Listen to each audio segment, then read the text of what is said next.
नमस्कार, आपके साथ मैं हूं जीनत सिद्दीकी। आज का एजेंडा में आप सभी का स्वागत है। बुलेटिन में हम उत्तर प्रदेश उत्तराखंड के हरकोनी की बात करते हैं। हमारे साथ हमारे सहयोगी लखनऊ से राजीव सिंह, देहरादून से भारती सकलानी, मेरठ से उमेश श्रीवास्तव, वाराणसी से नीतीश पांडे और कानपुर समेत गंजू जुड़े हुए हैं, जो उन तमाम खबरों के बारे में आपको जानकारी देंगे जो आपके लिए बहुत महत्वपूर्ण है, जिन्हें जानना आपके लिए जरूरी है और जिन पर दिन भर चर्चा होगी। शुरुआत करेंगे हम अपने सहयोगियों से और शुरुआत हम लखनऊ से करेंगे। क्या कुछ वो खबरें हैं राजीव जिन पर आज सबसे ज्यादा नजर रहने वाली है, जो एजेंडा बन सकती है? राजीव, अगर आप मेरी आवाज सुन पा रहे हैं तो वो कौन सी खबरें ऐसी हैं जो आज एजेंडा बन सकती हैं?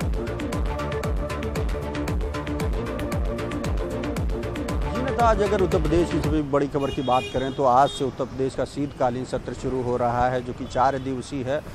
ऐसे में अगर देखा जाए तो कल इसको लेकर सर्वदलीय बैठक बुलाई गई थी और शीतकालीन सत्र के दौरान सुरक्षा को लेकर भी एक अहम बैठक की गई थी। आज से जो शीतकालीन सत्र शुरू हो रहा है, इसमें आज पहले दिन शोक सभा का आयोजन किया जाएगा और जो जिन माननीय सदस्यों का निधन हुआ है उनको श्रद्धांजलि अर्पित की जाएगी और फिर कल अनुपूरक बजट सहित जो आवश्यक अध्यादेश हैं, बिल हैं, वो योगी सरकार पेश करेगी। हालांकि यह पहला मौका है विपक्षियों के मुताबिक जब ये जो शीतकालीन सत्र है महज 4 दिन का बुलाया गया है, जिसको लेकर कल भी जब सर्वदलीय बैठक आयोजित की गई थी तो उसमें भी विपक्षियों ने जमकर हंगामा किया और ये मांग किया कि कम से कम इस सत्र को 1 माह तक चलाया जाना चाहिए। लेकिन क्योंकि इस दौरान नेता जो कि मुख्यमंत्री होते हैं, उन्होंने ये कहा कि 1 माह तक जो सदन चलता है तो उसमें कोई चर्चा सार्थक नहीं होती। इसके लिए ये आवश्यक नहीं है कि शीतकालीन सत्र को इतना लंबा खींचा जाए, जितना जरूरी है उतना ये चलाया जा रहा है और इसीलिए महज 4 दिन का शीतकालीन सत्र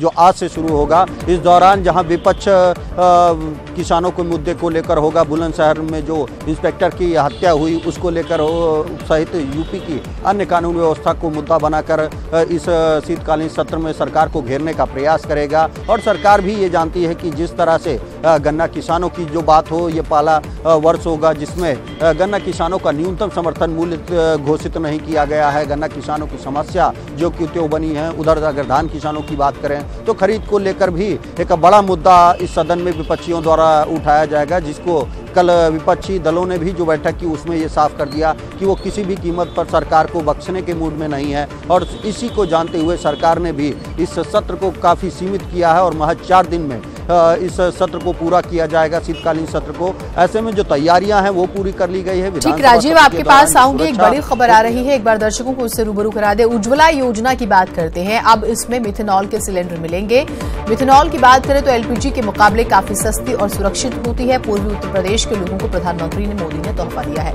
20,000 परिवारों को इस हमें कहें कि मिथेनॉल गैस कनेक्शन मिलेगा और अगले 3 से 4 महीने में शुरू हो जाएगी सिलेंडर की आपूर्ति। ये एक बड़ी खबर है क्योंकि उज्ज्वला योजना कम से कम एक ऐसी योजना मौजूदा सरकार में शुरू हुई जिसने लाखों महिलाओं को चूल्हे से निकालकर, क्योंकि हम देखते हैं कि चूल्हे पर खाना बनाने के बाद कितनी शारीरिक दिक्कतें होती हैं, कितनी समस्याएं जो है, अब कितनी बीमारियां होती हैं। तो उज्ज्वला योजना के जरिए गैस कनेक्शन लाखों महिलाओं को मिले। अगर हम एक स्टेट की इंडिविजुअल बात करें तो कहीं पर 10 लाख 12 लाख परिवारों को, तो अब उससे भी बड़ी राहत है कि मिथेनॉल जो गैस है वो सस्ती होती है, लिहाजा उसके कनेक्शंस जो हैं अब इन परिवारों को मिलेंगे और हद से हद 3 से 4 महीने में इसकी सप्लाई भी शुरू हो जाएगी।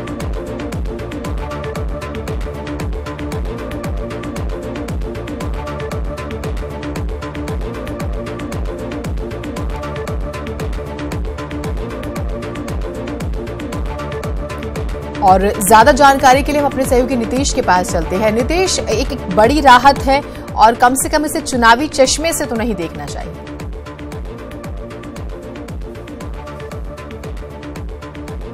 निश्चित तौर पे जीनत, अगर बात करें आम जनता की राहत की तो सबसे बड़ी चीज ये है कि जो मिथेनॉल गैस का सिलेंडर है वो एलपीजी के मुकाबले सस्ता होगा। 14 किलो की जो गैस 1,000 रुपए में बिना सब्सिडी के पड़ती है वो मात्र 600 रुपए में पड़ेगी। मिथेनॉल गैस के जो सिलेंडर हैं वो 600 रुपए में पड़ेंगे। लिहाजा कहीं ना कहीं जनता को बचत का भी एक रास्ता मिलेगा और इसके साथ ही जो जिस योजना के तहत ये जनता के जिन लोगों को दिया जाएगा उससे आने वाले समय में एक नए भारत की, नए पूर्वी उत्तर प्रदेश की उम्मीद जताई जाएगी। क्योंकि मैं आपको बता दूं कि ये पूर्वी उत्तर प्रदेश का वो तबका है जो ज़्यादातर लकड़ी के चूल्हों पे खाना बनाने के लिए ऐसी चीज़ों का प्रयोग करता रहा है। उसके बाद एलपीजी गैस और अब मिथेनॉल गैस के सिलेंडर जब उनको मिलेंगे तो निश्चित तौर पे आने वाला जो कल है वो संवरता सुधरता नजर आएगा और एक आने वाला कल अच्छा, और एक कहें कि अगर गैस सिलेंडर और इन सारी चीज़ों के उपयोग में तो वो अच्छा होगा। और सबसे बड़ी चीज़ सस्ता होगा। अगर दाम कम होंगे, कीमत कम होगी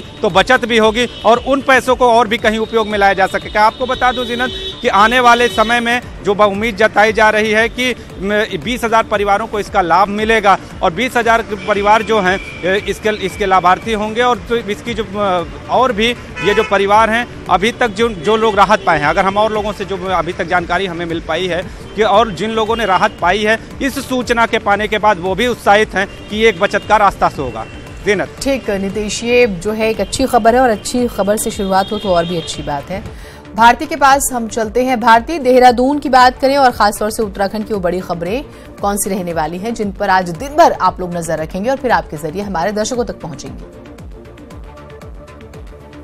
जीनत, चलिए शुरुआत राजनीतिक गलियारों से ही हम कर लेते हैं, जहां पर सीएम त्रिवेंद्र सिंह रावत चमोली के दौरे पर रहने वाले हैं। पोखरी वो जाएंगे जहां पर खादी विकास और पर्यटन का मेले का समापन है और उसमें शिरकत करने के लिए सीएम त्रिवेंद्र सिंह रावत जा रहे हैं। तो इस लिहाज से कहें तो काफ़ी खास उनका ये दौरा है और फिर कल से वो कुमाऊं के दौरे पर रहने वाले हैं। सीएम का ये कार्यक्रम रहने वाला है। फिर कांग्रेस की बात करते हैं। काफ़ी लंबे के अंतराल के बाद आज प्रेस कॉन्फ्रेंस करेंगे हरीश रावत और उनकी ये प्रेस कॉन्फ्रेंस खास इसलिए भी कही जा सकती है क्योंकि प्रीतम सिंह ने, आपको याद होगा जीनत, कि हरीश रावत गुट के कुछ लोगों को पार्टी से बर्खास्त किया। तो क्या उस पर कुछ हरीश रावत बोलते हैं या नहीं? फिर उन्होंने इंदिरा हृदयेश को लेकर भी काफी कटाक्ष करे थे। तो क्या इस प्रेस कॉन्फ्रेंस में उस पर उनकी तरफ से कोई बात निकलकर सामने आ सकती है? तो इस लिहाज से हरीश रावत की ये प्रेस कॉन्फ्रेंस काफी महत्वपूर्ण है और इस पर नजर बनी रहेगी। तीसरी खबर की बात कर ले। नैनीताल हाईकोर्ट में कई अहम मामलों पर सुनवाई होनी है। तकनीकी शिक्षकों की जो लंबे अंतराल से चली आ रही मांग है उस पर अपर मुख्य सचिव ओम प्रकाश आज कोर्ट में पेश होंगे, पक्ष रखेंगे कि क्या वजह है, क्यों अभी तक उन्हें नियमित कर्मचारियों की तरह वेतन नहीं दिया जा रहा है। इस मामले पर सुनवाई होगी। रुड़की नगर निगम को लेकर जो अधिसूचना सरकार की तरफ से जारी की गई थी आसफ नगर को लेकर, उस पर सुनवाई होगी। तो कोर्ट में आज क्या कुछ रहता है नैनीताल हाई कोर्ट में, वो एक बड़ा मसला है जिस पर नजर हम लगातार बनाकर रखेंगे। पौड़ी का मामला जिसने पूरे प्रदेश को शर्मसार किया है, उस बच्चे की हालत लगातार नाजुक बनी हुई है और भारती में आपसे अपडेट लूंगी। इस खबर पर बहुत विस्तार से बात करेंगे। एक बड़ी खबर आ गई है, उससे एक बार रूबरू करा देते हैं दर्शकों को। उत्तराखंड में मेडिकल एजुकेशन पर फिर से सवाल उठ गए हैं। एनाटॉमी के बैक पेपर में भी 52 में से 40 स्टूडेंट्स फेल हो चुके हैं। जून 2018 के एग्जाम में भी 52 स्टूडेंट्स फेल हुए थे। दिलचस्प बात यह कि लिखित एग्जाम में तो बच्चे पास हो जाते हैं लेकिन प्रैक्टिकल में फेल हो जा रहे हैं। इससे कॉलेज पर भी सवाल खड़े हो गए। उत्तराखंड में मेडिकल एजुकेशन जो है आखिर वो किस तरह से जो है दी जा रही है, ये एक बड़ा इंटरेस्टिंग इसलिए कि बच्चे फेल हो रहे हैं, रिटन में पास हो जाते हैं, प्रैक्टिकल में फेल हो जाते हैं। तो प्रैक्टिकल में जो स्कैंडल्स होते हैं उस तरफ क्या एक बहस होनी चाहिए, कम से कम इस खबर के बाद ये बात आ रही है।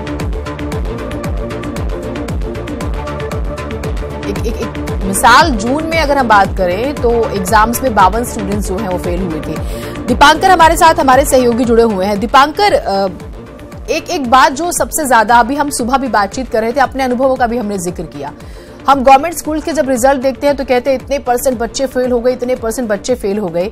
ये क्यों नहीं कहते कि इतने % टीचर्स फेलियर हैं जो बच्चों को पढ़ा नहीं पाते?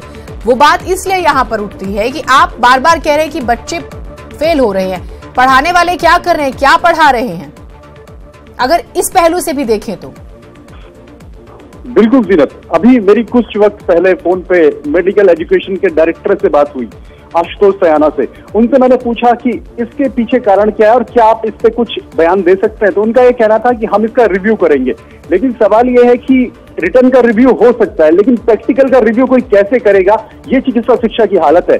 कि आप रिव्यू क्या करेंगे। अगर प्रैक्टिकल था तो प्रैक्टिकल आपको दोबारा ही करवाना पड़ेगा, जबकि रिटर्न में आप कॉपी रीचेक कर सकते हैं। पर रिटर्न में बच्चे पास हैं, तो अब उन्होंने सारी गेंद मेडिकल यूनिवर्सिटी के पाले में डाल दी है कि मेडिकल यूनिवर्सिटी ने एग्जाम करवाया था तो रिटर्न एग्जाम मेडिकल यूनिवर्सिटी के हवाले, जबकि जो प्रैक्टिकल हुआ था उसमें कुछ एक्सटर्नल एग्जामिनर भी आए थे और इंटरनल भी थे। तो जब दोनों को नहीं लगा कि बच्चे इस लायक हैं कि वो इसमें पास हो सके एनाटॉमी में, तो सवाल ये खड़ा हो रहा है कि फिर आपके टीचर कर क्या रहे थे पिछले 1.5 साल से? क्या वो बच्चों को ये तक नहीं सिखा पाए कि किस तरीके से प्रैक्टिकल पढ़ा जाता है या प्रैक्टिकल सीखा जाता है? जबकि बच्चा जो किताब की बातें है वो खुद समझ रहा है। जब किताब की बातें समझ रहा है तो फिर टीचर की बातें उसे समझ में क्यों नहीं आ रही है?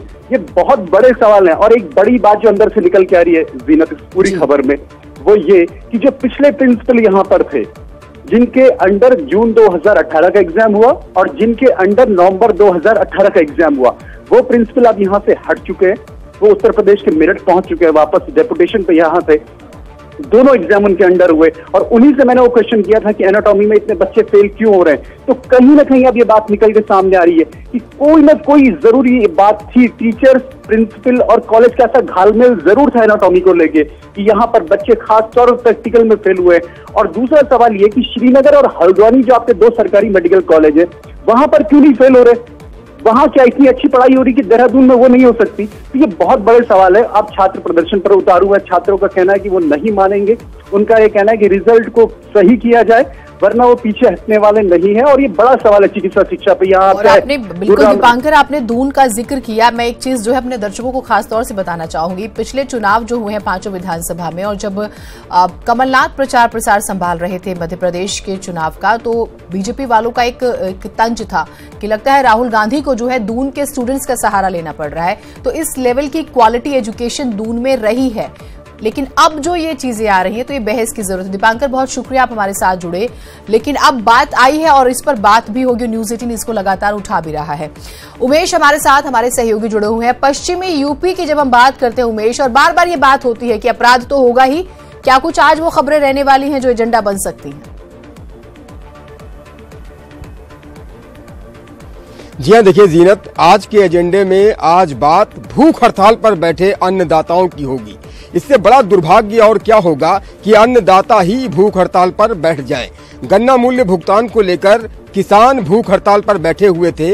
न्यूज़ 18 ने इस खबर को प्रमुखता से दिखाया और अब जाकर के प्रशासन ने किसानों की इस भूख हड़ताल को तो समाप्त करवा दिया है, लेकिन सवाल अब भी बना हुआ है कि गन्ना मूल्य भुगतान इन किसानों का कब होगा। मेरठ मंडल में कुल 16 चीनी मिलें हैं और इन 16 चीनी मिलों पर किसानों का करोड़ों रुपया बकाया है। और किसानों का कहना है कि उन्हें अपनी बेटी के हाथ पीले करने होते हैं तब उन्हें गन्ना याद आता है, जब उन्हें अपने बच्चों की स्कूल की फीस देनी होती है तब गन्ना ही सहारा होता है। ऐसे में जब गन्ना मूल्य भुगतान नहीं हो रहा है तो वो करें तो क्या करें, लिहाजा वो भूख हड़ताल पर बैठे हुए थे। न्यूज़ 18 ने इस खबर को प्रमुखता से दिखाया और अब जाकर किसानों ने भूख हड़ताल समाप्त कर दी है। लेकिन सबसे बड़ा सवाल यही है कि आखिर किसानों का गन्ना मूल्य भुगतान कब होगा। सबसे बड़ी खबर आज की यही होगी। दूसरी बड़ी खबर ये होगी कि पुलिस की सरपरस्ती में सट्टे का गंदा धंधा चल रहा है। मेरठ के विभिन्न इलाकों में सट्टे के गंदे धंधे का रासफाश हो गया है। वीडियो वायरल हो गए हैं। पुलिस सट्टा कारोबारियों के साथ बैठी हुई है और वो सट्टा चलवा रही है।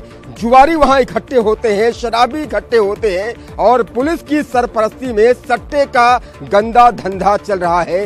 वीडियो वायरल हुआ है। प्राथमिक विद्यालय में भी जुआरी और शराबी इकट्ठे हो रहे हैं और सट्टा खेला जा रहा है, जुआ खेला जा रहा है। कप्तान साहब को ध्यान देना चाहिए और ऐसे पुलिसकर्मियों को तत्काल प्रभाव से सस्पेंड करना चाहिए, उनके खिलाफ कार्रवाई करनी चाहिए जो इस तरह के। ठीक है उमेश, बहुत अच्छी बात है, कार्रवाई करनी चाहिए, लेकिन अफसोस की बात है कि सब तो नहीं, लेकिन कुछ एक ऐसे होते हैं जो इस गंदे धंधे में शामिल होते हैं क्योंकि उनका कमीशन पहले से ही डिसाइड होता है। आपके पास आएंगे, एक बड़ी खबर से रूबरू करा दें अपने दर्शकों को। कानपुर IIT से एक निराश करने वाली खबर आई है। यहाँ के 136 छात्रों को टर्मिनेट कर दिया गया है। कई बार फेल होने की वजह से इन छात्रों को आखिरकार टर्मिनेट कर दिया गया। इनमें 46 छात्र स्नातक यानी कि ग्रेजुएशन, 90 छात्र स्नातक और PhD के हैं यानी कि मास्टर्स और PhD के। इन छात्रों पर 31 दिसंबर को आखिरी फैसला लिया जाएगा। श्याम तिवारी हमारे साथ, हमारे सहयोगी फोन लाइन पर जुड़े हुए हैं। श्याम तिवारी, फिर वही प्रश्न, अभी हम दीपांकर से बात कर रहे थे। जो एजुकेशन है वो इतनी पुअर क्यों होती जा रही है? यहाँ पर क्या रीजंस है कि इतने सारे बच्चे फेल होते ही चले जा रहे हैं कि अब उन्हें निकालने की नौबत आ गई? जहाँ तक फेल होने की बात की जाए तो तमाम जो प्रोसेस होता है आईटी का, क्योंकि जो एडमिशन यहाँ पर होता है, कहा जाता है कि जो देश की बेस्ट ब्रेन्स होते हैं वो ये एग्जाम क्वालिफाई कर पाते हैं, क्योंकि चाहत तो सभी की होती है जो इंजीनियरिंग करना चाहते हैं कि वो आईआईटी से इंजीनियरिंग करें, लेकिन आईआईटी का पेपर जो एग्जाम होता है इतना टफ होता है कि हर आदमी की बस की बात नहीं होती कि उसको क्वालिफाई करें। तो ये देश के सर्वश्रेष्ठ दिमागों में से कुछ चुनिंदा लोग होते हैं जिनको आईआईटी में एडमिशन मिल पाता है।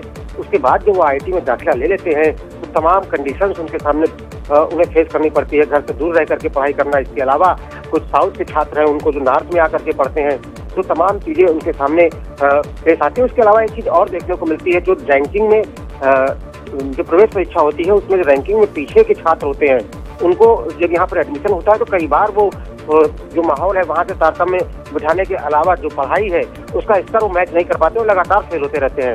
तो सीनेट की कल बैठक हुई थी। सीनेट में 150 छात्रों के मामले रखे गए थे जिनमें ये पाया गया कि 136 छात्रों को टर्मिनेट कर दिया जाए। तो सीनेट में डिसीजन लिया गया इनको टर्मिनेट करने का। हालांकि इन छात्रों के पास एक मौका है, वो सप्ताह भर के अंदर मर्सी अपील कर सकते हैं और उस मर्सी अपील पर सीनेट विचार करेगा। इसके बाद इनको एक बार दोबारा मौका आईआईटी में पढ़ने का दिया जा सकता है। जी श्याम तिवारी, एक बात जो आप शुरुआत में कह रहे थे कि भाई बहुत काबिल किस्म के लोगों का ही दाखिला होता है और तमाम चीजें, बच्चा एडमिशन ले रहा है वो केजी यूकेजी का बच्चा तो है नहीं, हम देख रहे हैं ग्रेजुएशन मास्टर्स और पीएचडी की बात हो रही है, उसको इतना सेंस तो है कि वो अपने करियर को लेकर क्या स्टैंड उठा रहा है। फिर बात आती है कि एजुकेशन मिल कैसी रही है इन सेंटर्स पर, आपके स्टूडेंट्स फेल हो रहे हैं, क्या आप उसका फीडबैक ले रहे हैं? आपने ग्राउंड लेवल पर काम किया, आपके पास प्रॉपर बुक्स हैं, प्रॉपर फैसिलिटीज हैं, उस सेक्टर पे भी तो ध्यान देने की जरूरत है कि नहीं है? बिल्कुल जी, आपने बिल्कुल सही सवाल उठाया है। कई बार आईआईटी का जो कोर्स है, जो आईआईटी कानपुर है, जिसको खासतौर पर माना जाता है कि यहाँ पर कई बार स्टूडेंट सुसाइड कर चुके हैं, वो केवल सिर्फ इस वजह से कि वो पढ़ाई की वजह से हार मान जाते हैं, वो नहीं चाहता में बैठा पाते और कहीं ना कहीं अपने आप को पिछड़ा हुआ समझते हैं। तो कई बार ये भी पहलू है, लेकिन कुल मिलाकर ध्यान देने वाली जरूरत है। एजुकेशन जिस तरीके से बहुत ज्यादा उसका नाश हुआ पड़ा है, ध्यान देने की बहुत ज्यादा जरूरत है। नीतीश भी हमारे साथ, हमारे सहयोगी जुड़े। वाराणसी में क्या हो रहा है, कौन सी खबरें हैं नीतीश आज जो एजेंडा बन सकती हैं?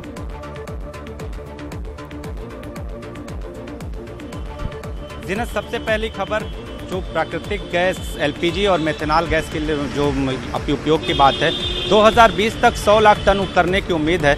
जो दो बातें आपने जो पूछी थी उसमें एक सवाल ये था कि क्या इसका राजनीतिक मतलब निकाला जाना चाहिए। निश्चित तौर पे आने वाले समय में 2019 के चुनाव हैं, इसके राजनीतिक मतलब जो विरोधी दल है वो निकालेंगे, लेकिन इसका अगर राजनीतिक जो मतलब है उससे इतर अगर सोचें तो आम जनता को इससे लाभ मिल रहा है, आम जनता को इससे लाभ पाएगी, लिहाजा इसके बहुत ज़्यादा राजनीतिक मायने निकालना उचित नहीं होगा। आपको बता दें कि जो पूर्वांचल की जनता है, पूर्वी उत्तर प्रदेश की जो जनता है, वो काफ़ी गरीबी तबका भी उसमें शामिल है और वो गरीब तबका उज्ज्वला योजना का लाभ पाता है। और उस उज्ज्वला योजना में जब एलपीजी के जगह सस्ते सिलेंडर, मिथेनॉल सिलेंडर जो कि एलपीजी से सस्ते पाए जा रहे हैं, वो जनता के लिए लाभकारी होगा, ये योजना लाभकारी होगी। लिहाजा जो जनता के लिए लाभकारी है तो उसके राजनीतिक मायने निकालना कहीं ना कहीं जो गलत भी साबित हो सकता है और जनता भी शायद इसे पसंद न करे। जो दूसरी खबर है जीनत, वो यहाँ के शिक्षा विभाग से जुड़ी हुई है। शिक्षा विभाग शिक्षकों की अनुपस्थिति को लेकर काफ़ी सतर्क दिखाई दे रहा है।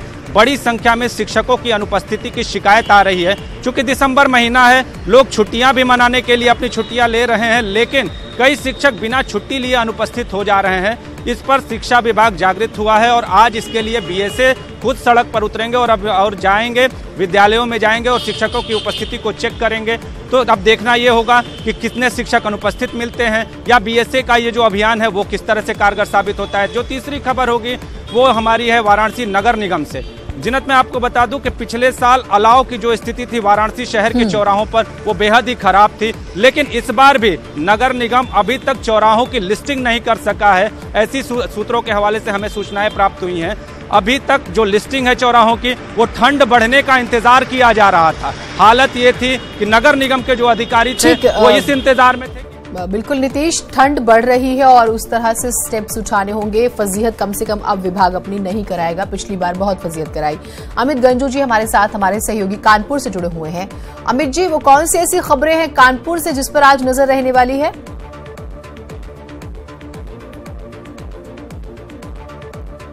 खबर पे हमारी नजर रहती है, हमारी टीम की नजर रहती है, मगर अन्ना जानवरों का एक बहुत बड़ा समस्या है। निश्चित तौर पर अगर हम बुंदेलखंड की बात करें तो अब प्रशासन के लिए ये बहुत बड़ा चैलेंज हो रहा है कि इन अन्ना जानवरों का करें क्या। अगर हम सिर्फ बात करें अभी जालौन की, अगर हम बात करते हैं, जालौन के साथ हमीरपुर जुड़ा हुआ है, महोबा है, यहाँ बांदा की हम बात कर सकते हैं, ललितपुर की और झांसी की, इन सारे जनपदों में अन्ना जानवरों का पूरा एक दहशत है। किसान बर्बाद हो रहा है, किसान की कमर फाइनेंशियली टूट रही है क्योंकि अन्ना जानवर उनकी फसलों को खराब कर रहा है। यही वजह है कि जालौन में किसानों ने अपना एक अनोखा प्रदर्शन किया, जहां उन अन्ना जानवरों को कलेक्ट्रेट लेके पहुंच गए। कलेक्ट्रेट जब ये जानवर पहुंचे तो उसके बाद मानो वहां भगदड़ सी मच गई और जानवर बेकाबू हो गए। उन्होंने तमाम गाड़ियों को तोड़फोड़ मचा दी। उसके बाद जब ये मामला अधिकारियों तक पहुंचा, अधिकारी बाहर निकलने के बजाय अपने कमरों में अपने अर्दलियों से कहा कि इसको किस तरह निपटाया जाए। न तो एडीएम बाहर आए, न जिलाधिकारी बाहर आए, न ही एसडीएम बाहर आए। नायब तहसीलदार और तहसीलदार के भरोसे किसानों को छोड़ दिया ताकि उनको समझा बुझा के निकाल दे। लेकिन क्योंकि मामला ये उग्र हो चुका था, जानवर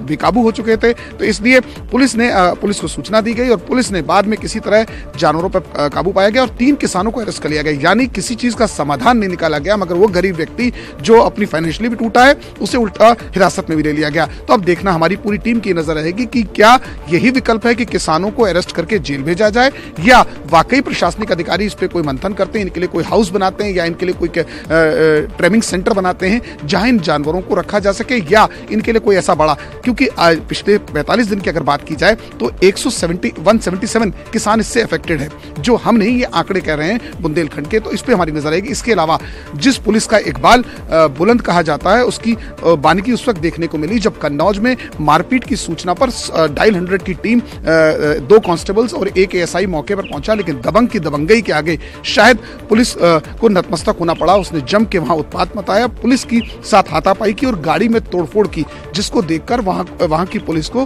भागना पड़ा। यानी दबंगों की दबंगई कितनी हो चुकी है। ठीक, ये कुछ खबरें हैं जिस पर दिन भर हमारी नजर रहेगी। आप तमाम सहयोगियों का बहुत शुक्रिया, आप हमारे साथ जुड़े। और इसी के साथ आज का एजेंडा में फिलहाल इतना ही। नमस्कार।